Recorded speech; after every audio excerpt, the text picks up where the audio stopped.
Exactly 40 years ago, a strong November gale sunk the Edmund Fitzgerald in Lake Superior, claiming the lives of all 29 on board. And 20 years later, the ship's bell was recovered and put on display.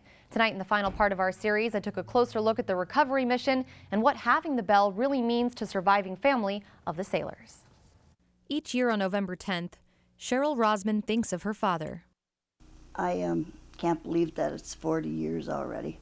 Her dad, Ransom Cundy, was a Marine and fought in Iwo Jima. That was before a family friend helped him land a job as a sailor on the Edmund Fitzgerald, where he'd work for nearly 8 years. When I was talking to my dad one time when I was a little girl, I asked him what he would do if the boat was ever to sink.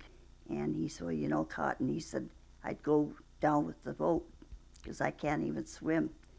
As fate would have it, that's exactly what happened. And since none of the sailors' bodies could be recovered from the wreck, family members say they had an especially difficult time finding closure. We decided that we wanted something that was tangible, that we could touch.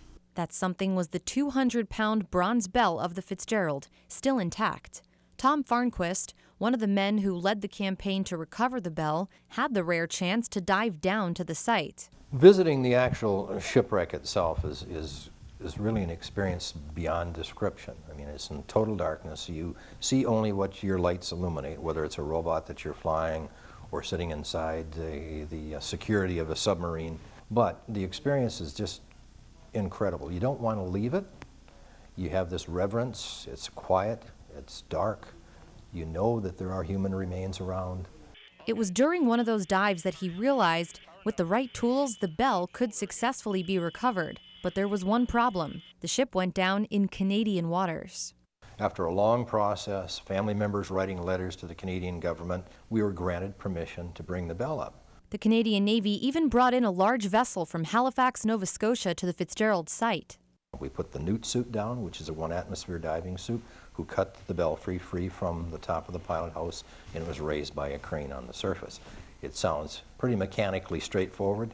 It was a very challenging project. It took days to do it, but we accomplished what the families wanted. When it came up, we were all, just tears running down our cheeks to think that we had something. And since it was retrieved on Independence Day of 1995, that bell has become an important part of the ceremony each year at Whitefish Point, where the community remembers the lives of those lost. The thing that really is probably the most meaningful part of that evening is ringing of the Edmund Fitzgerald's bell.